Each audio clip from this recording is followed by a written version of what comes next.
Assalamualaikum warahmatullahi wabarakatuh.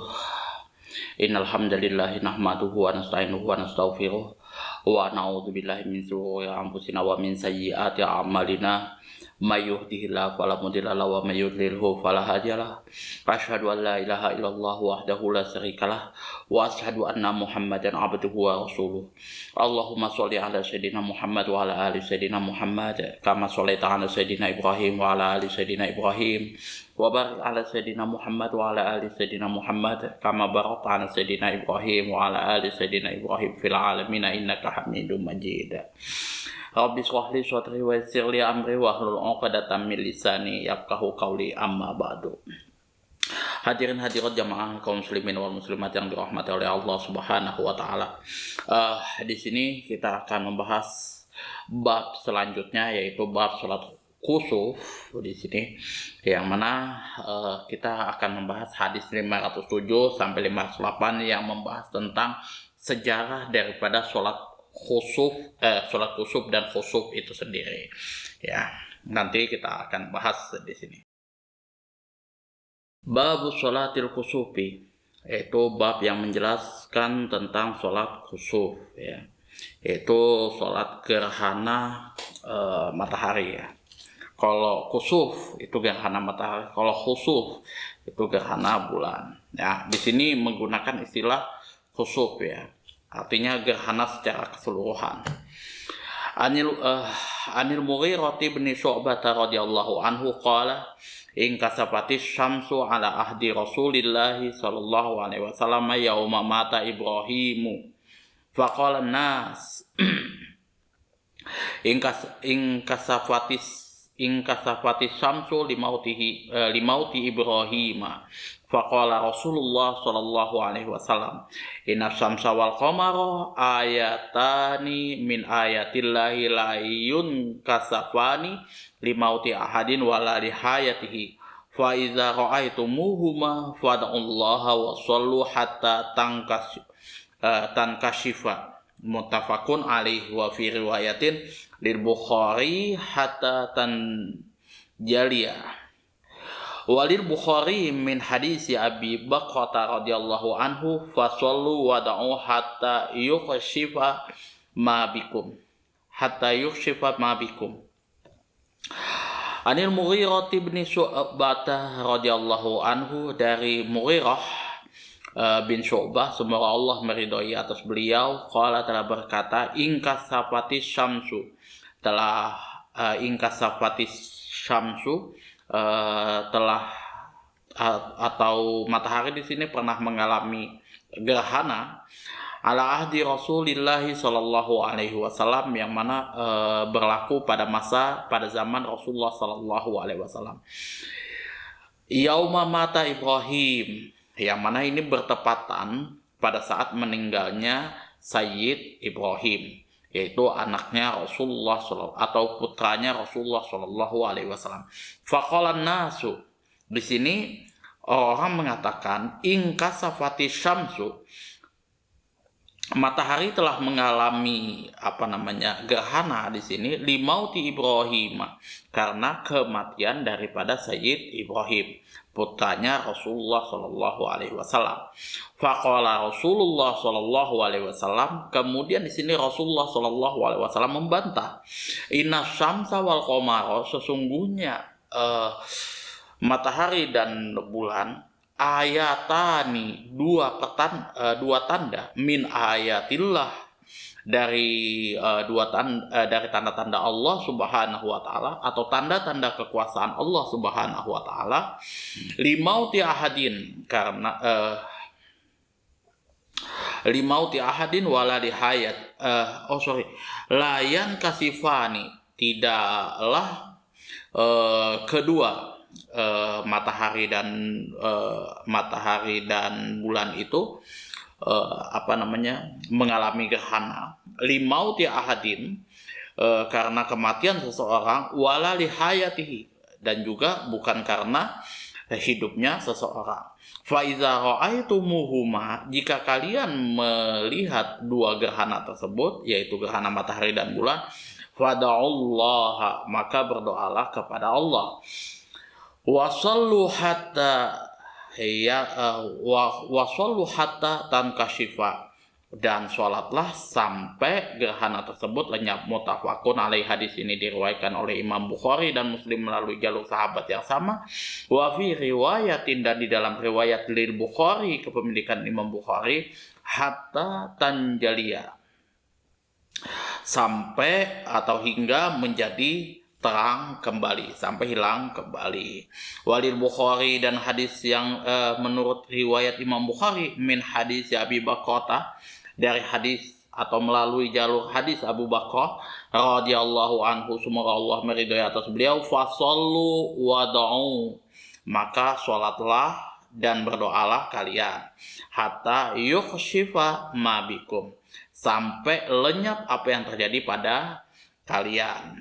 Gitu ya. Jadi inti daripada hadis ini sebenarnya sejarah syariat sholat khusyuk itu, sholat gerhana itu, pada waktu itu telah terjadi gerhana matahari pas bertepatan dengan meninggalnya putra daripada Rasulullah Shallallahu Alaihi Wasallam, yang mana orang sudah beranggapan pada waktu itu bahwa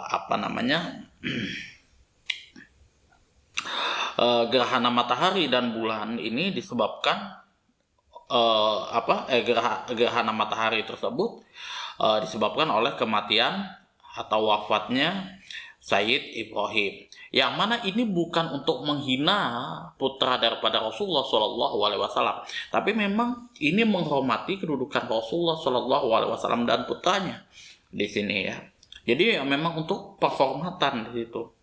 Nah, tapi di sini Rasulullah Shallallahu Alaihi Wasallam membantah supaya jangan sampai ada khurafat di kemudian hari ya, yang terjadi kepada umat-umatnya di situ, bahwasanya yang namanya gerhana matahari dan bulan itu adalah tanda, dua tanda daripada tanda-tanda kekuasaan Allah Subhanahu Wa Taala, bukan karena gerhananya itu kematian atau hidupnya seseorang. Apabila kita melihat hadis itu, maka hendaknya kita sholat, berdoa kepada Allah, kemudian kita sholat sampai matahari gerhana tersebut betul-betul hilang, betul-betul lenyap.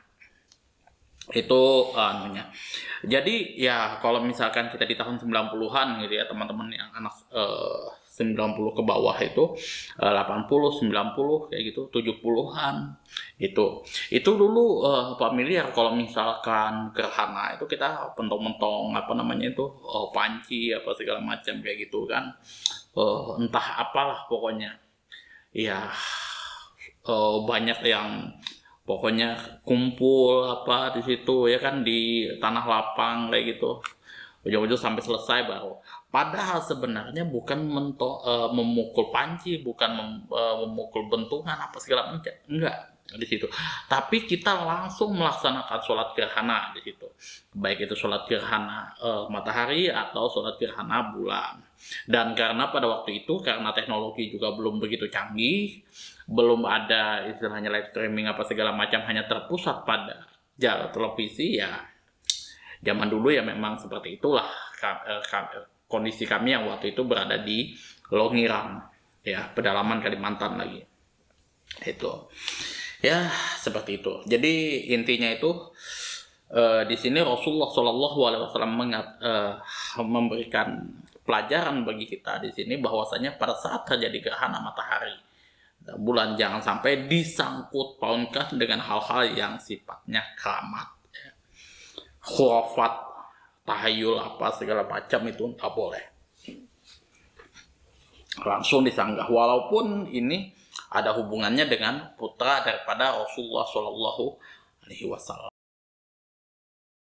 Di zaman Rasulullah Shallallahu Alaihi Wasallam pernah terjadi gerhana. Saat itu bertepatan dengan kematian putra Rasulullah Shallallahu Alaihi Wasallam, yaitu Sayyid Ibrahim. Hal itu terjadi pada tahun 10 Hijriah, yang mana di sini golongan kaum mengatakan bahwa matahari tersebut mengalami gerhana karena wafatnya Sayyid Ibrahim, atau wafat putra daripada Rasulullah Shallallahu Alaihi Wasallam. Di sini mereka mengatakan demikian dengan maksud mengagungkan Nabi dan putranya. Bagus sebenarnya niat mereka. Bukan untuk melecehkan, bukan untuk menyembah, tapi di sini mengagungkan Rasulullah Shallallahu Alaihi Wasallam dan putranya. Tapi di sini ketika Rasulullah Shallallahu Alaihi Wasallam mendengar apa yang mereka katakan itu, beliau marah di sini. Lalu berkhutbah kepada mereka yang isinya menjelaskan bahwa matahari dan bulan merupakan dua pertanda dari atau di antara tanda-tanda yang menunjukkan kekuasaan Allah Subhanahu wa taala dan tidak ada sesuatu kekuasaan pun bagi seseorang terhadap keduanya. Kayak gitu ya. Baik itu pertanda matinya atau pertanda hidupnya seseorang. Di sini nggak ada di situ ya. Misalkan ada apa ya istilahnya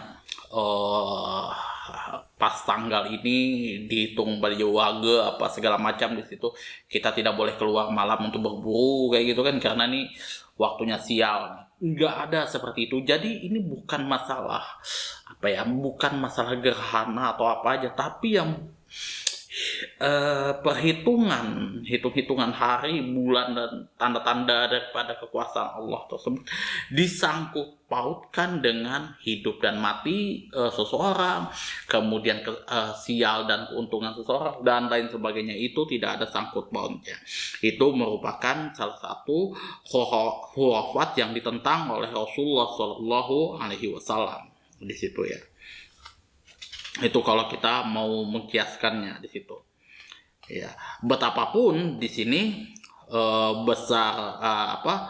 besarnya orang tersebut yaitu putra daripada Rasulullah Shallallahu Alaihi Wasallam. Sesungguhnya peristiwa gerhana tersebut hanyalah merupakan fenomena alam yang menunjukkan kekuasaan Allah yang maha pencipta di sini lagi maha besar agar manusia yang menyaksikan suatu contoh bagi hari kiamat hingga mereka kembali kepadanya dengan berdoa dan sholat serta ingat kepada Allah Subhanahu wa taala. Ada kalanya di sini menghukum orang-orang yang tidak berdosa, terlebih lagi orang yang berdosa. Akhirnya orang yang tidak mempunyai jalan lain kecuali bertobat kembali kepadanya agar dimasukkan ke dalam golongan orang-orang yang beruntung. Jadi ketika Allah Subhanahu wa taala menimpakan suatu musibah, misalkan kayak gempa, tsunami apa segala macam yang jadi korbannya di situ orang muslim juga di situ ya, orang-orang yang beribadah, yang rajin beribadah kepada Allah Subhanahu wa taala di situ. Tapi di sini ketika semua azab yang Allah turunkan kepada manusia tanpa terkecuali di situ, ya Allah sudah memilah-milah yang beriman seperti apa nantinya, yang ingkar kepada Allah Subhanahu wa taala sudah ada jalannya. Jadi jalannya sudah jalan masing-masing. Kayak gitu ya. Itu nggak bisa bahwasanya yang namanya kemungkaran di zaman Rasulullah Shallallahu Alaihi Wasallam sampai sekarang masih ada. Tapi ya kita amar ma'ruf nahi mungkar mesti harus dengan cara yang ma'ruf, bukan dengan cara yang mungkar. Seperti itu. Karena Rasulullah Shallallahu Alaihi Wasallam tidak pernah mencontohkan hal tersebut. Contohlah misal amar ma'ruf nahi mungkar dengan cara yang mungkar. Misalkan kita tidak sependapat dengan orang Katolik, misalkan orang Kristen, orang-orang istilahnya kalau di kami itu daya keharingan. Itu kan bagi kami itu musyrik itu. Karena kayak misalkan orang Dayak di situ kan ada yang namanya kalau Dayak Kutai itu erau.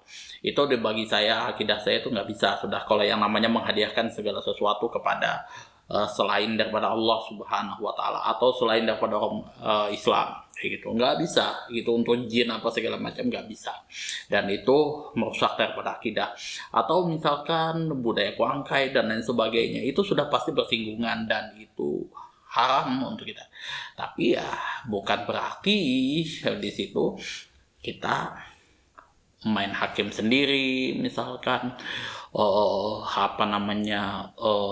melakukan hal-hal yang anarkis, memprovokasi orang supaya untuk ikut-ikutan membasmi hal seperti itu, enggak sok Itu enggak ya.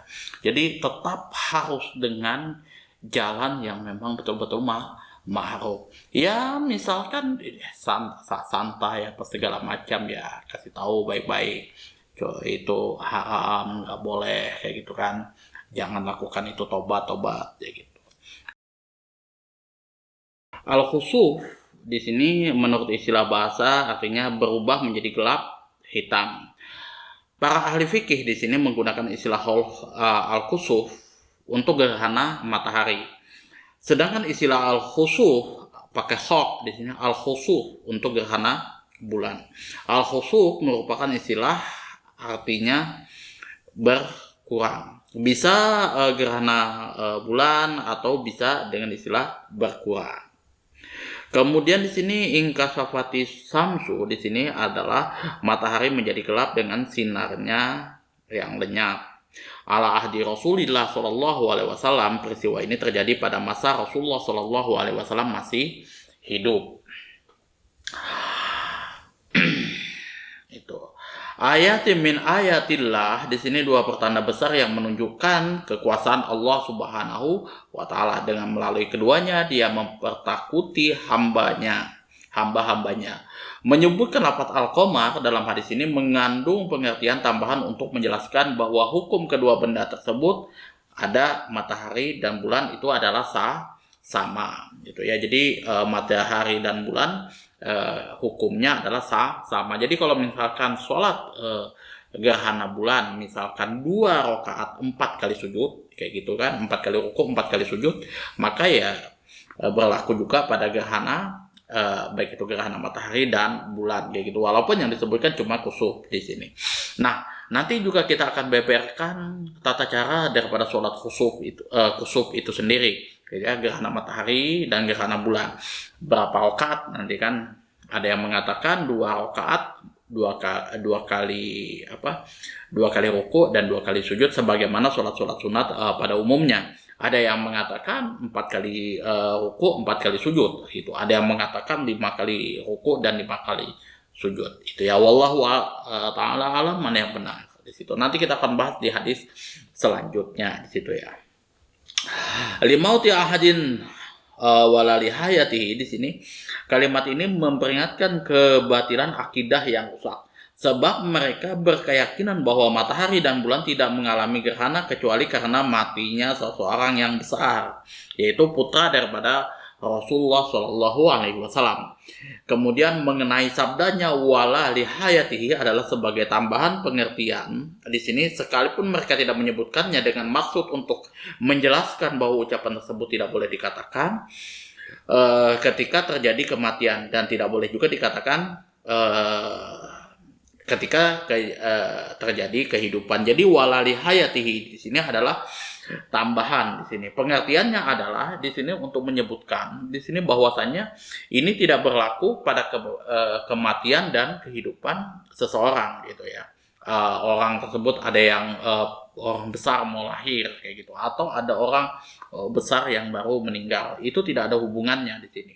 Ini murni dua tanda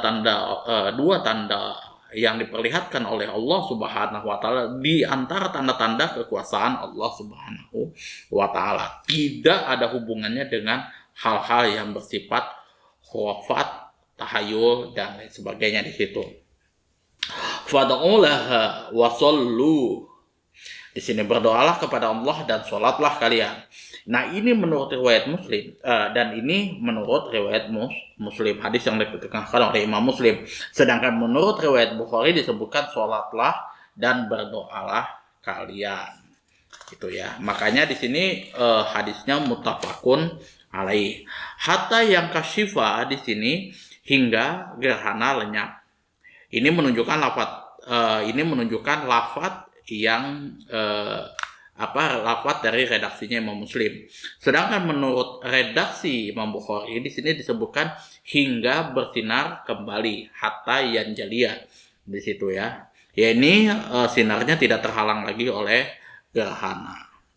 Walil Bukhari min hadis Abi Bakrah fasallu wada'u hatta yang kasyifa mabikum. Di sini menurut riwayat Imam Bukhari dari hadis Abi Bakrah disebutkan fasallu wada'u hatta yang kasifa sebagai pengganti dari apa yang diriwayatkan oleh Muslim yang menyebutkan wada'u laha wasallu hatta tangkasifa.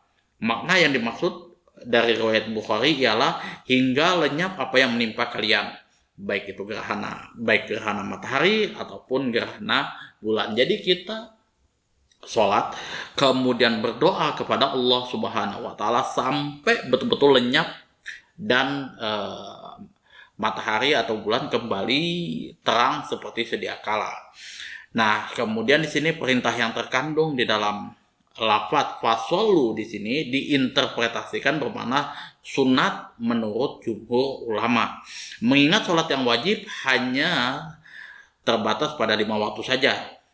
Akan tetapi telah dinukil oleh Abu Hanifah bahwa perintah ini mengandung makna wajib di sini karena berpegang teguh pada makna lahiriah pada perintah tersebut.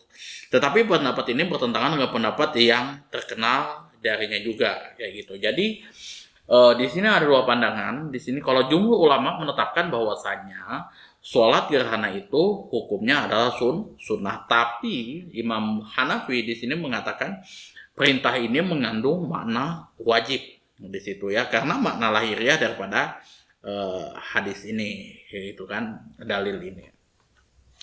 Itu mesti hukum atau apapun daripada itu yang berkenaan dengan sholat itu pasti ada perbedaan pandangan.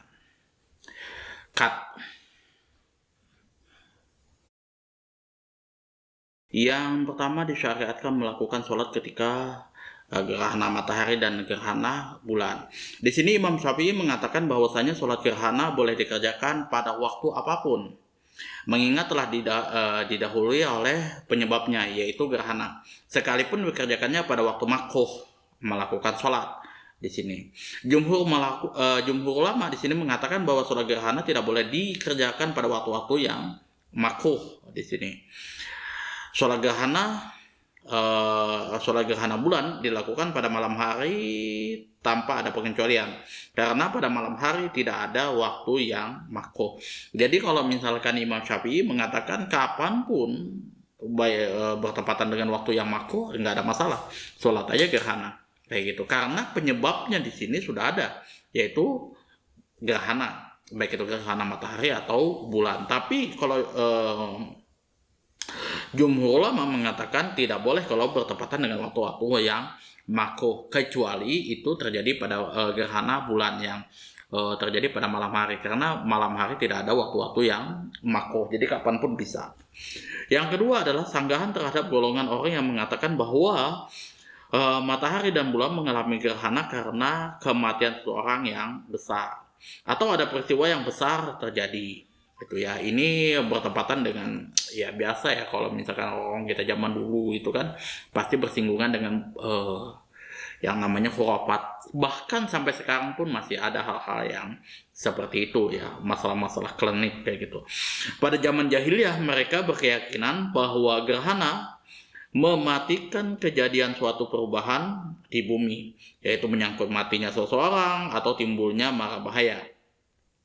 Oleh sebab itu di sini Rasulullah SAW memberitahukan kepada para sahabatnya bahwa hal tersebut merupakan keyakinan yang batil.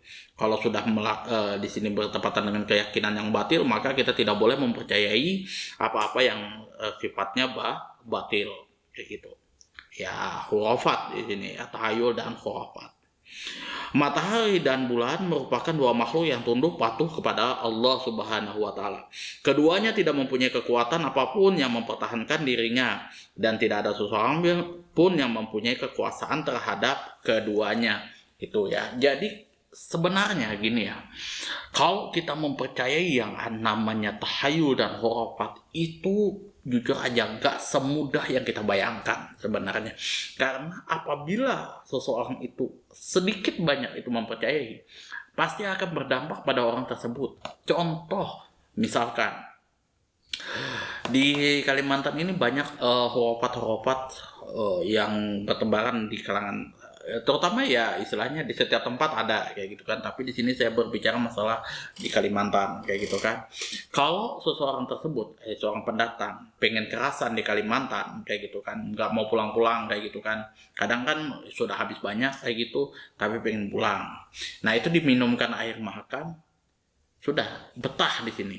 Dan itu banyak terjadi sama orang pendatang kayak gitu. Saya yang orang sini aja nggak pernah percaya hal-hal seperti itu. Tapi kalau orang pendatang, orang baik itu orang Jawa, Madura, apa segala macam, fix benar terjadi.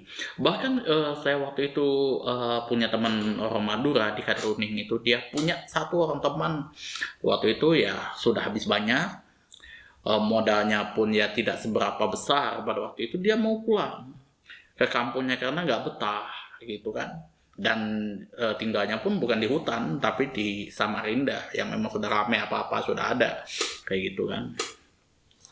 Ya tanya-tanya sama orang kayak gitu kan, kasih minum aja kopi dengan air mahakam. Setelah dikasih minum itu benar kejadian itu, orangnya pun langsung betah kayak gitu. Sampai pulang ke Madura pun mau balik lagi kayak gitu.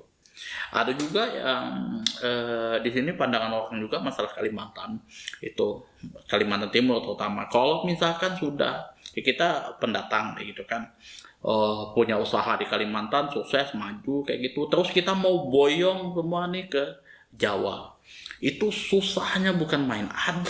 Maka ada aja perkara kayak gitu kan, ya tipu lah apa segala macam, bangkrut, ujung-ujung balik lagi ke Kalimantan. Ada juga yang mengatakan seperti itu, wallahu ta'ala alam. Tapi kejadiannya memang ada kayak gitu, orang-orangnya pun juga cerita hal-hal yang sama.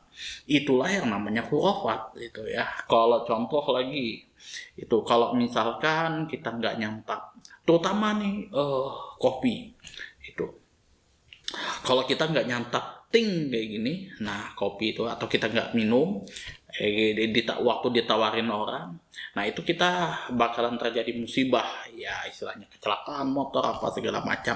Istilahnya di sini percaya nggak percaya, yang penting ambil amannya aja kayak gitu. Itu juga ini masalah, kita mau ambil aman atau tidak itu nggak ada masalah, tapi ini berkaitan dengan masalah khurafat kayak gitu. Kita mau cari aman, oke, nggak ada masalah. Tapi kalau kamu percaya hal-hal tersebut, itu perkara yang batil di sini ya. Itulah kenapa Rasulullah SAW dari sejarah ini menentang betul-betul yang namanya khurafat itu ya.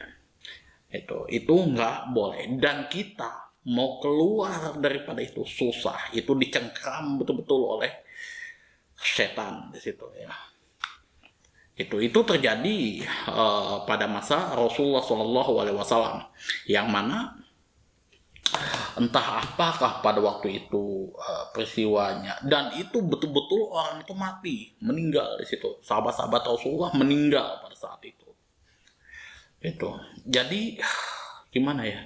Kalau nggak kejadian, oke, kayak gitu kan. Tapi benar adanya kayak gitu kan. Dan kalau misalkan kita ke hutan kayak gitu kan, kayak keluarga saya kan banyak yang berburu di hutan kayak gitu kan. Waktu saya juga pernah istilahnya di Muyuk itu punya ladang di hutan kayak gitu kan. Kita kadang sering tidur di situ, di situ.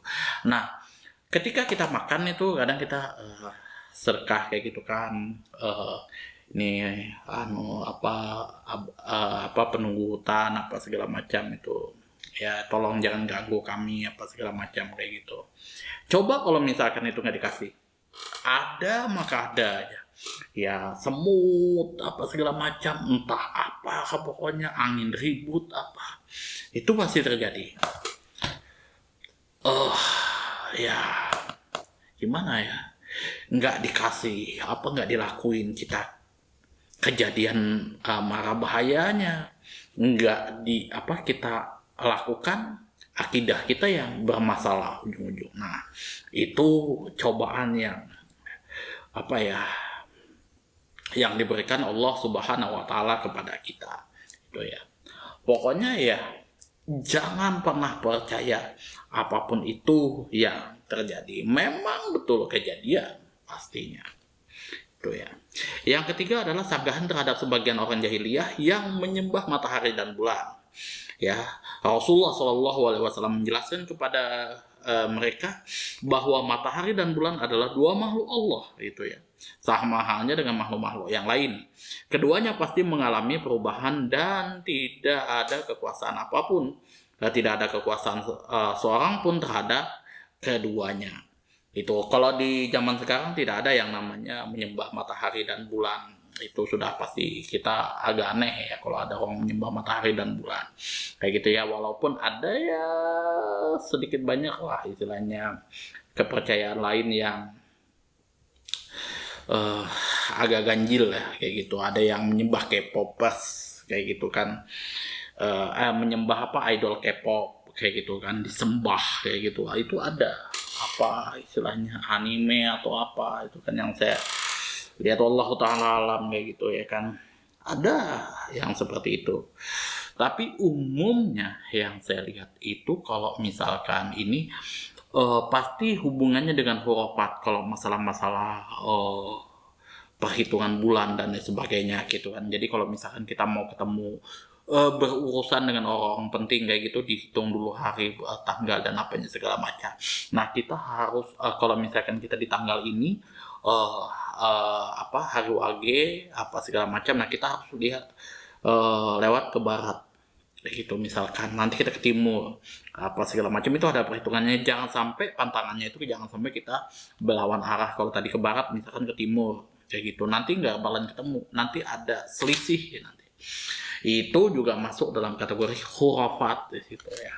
Itu nggak boleh, memang betul kejadian kayak gitu. Adik saya pernah cerita kayak gitu kan, ada orang yang punya hitung-hitungan seperti itu, dan apa yang dia hitung tepat, ketemu pasti dengan orangnya, dan semua urusannya di pemerintahan cepat itu, tanpa ya nggak ada uang kayak gitu, tapi ketemu tanda tangan kelar dengan hitung-hitungan tersebut. Wallahu ta'ala.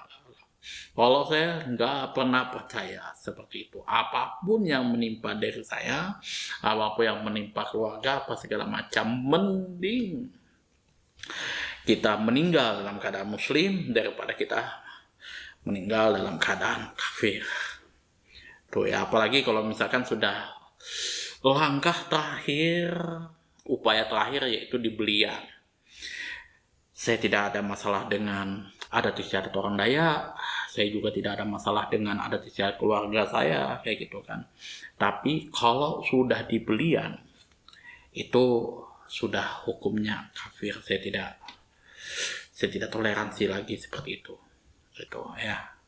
Jadi pernah memang ada perdebatan pada waktu itu antara ayah saya dengan teman ayah saya pada waktu itu ketika beliau sekarat.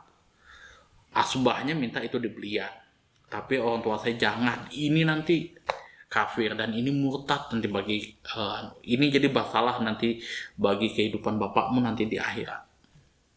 Tetap kekeh dengan pendirian asbahnya, anaknya apa segala macam dibelian, dan setelah nggak berapa lama, belum selesai, orang tuanya meninggal. Ya apa boleh buat kayak gitu. Terus kemudian juga ayah saya waktu itu diminta untuk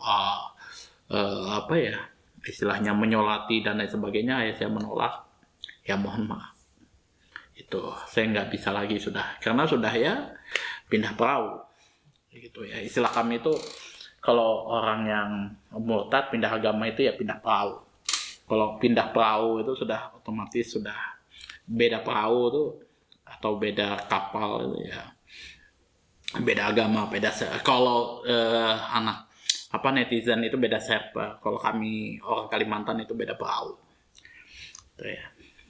Yang keempat, berlindung kepada Allah Subhanahu wa taala ketika terjadi hal-hal yang menakutkan dan peristiwa genting, yaitu melalui sholat dan sebagainya, berupa doa dan istighfar, untuk menangkal bahaya yang akan turun, untuk menolak hukuman, baik yang bersifat segera di dunia ataupun yang ditangguhkan nanti di akhirat karena mengerjakan kemaksiatan. Jadi kalau misalkan kita terhindar dari yang namanya bahaya hal-hal seperti itu. Jangan lupa, jangan sampai teman-teman meninggalkan yang namanya eh, zikir pagi dan petang. Itu ya kalau bisa diamalkan lah, paling nggak sedikit saidul istighfar kayak gitu kan. Nah, itu juga teman-teman amalkan supaya itu tadi terhindar dari mara bahaya. Dan kalau sudah percaya hal-hal yang seperti itu yang memang sudah ada garisannya daripada Allah Subhanahu wa taala dan Rasulnya, itu nggak ada masalah.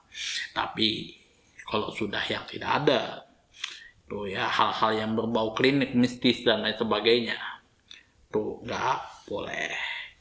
Tuh ya, apalagi misalkan mendatangi tempat-tempat angker apa segala macam minta.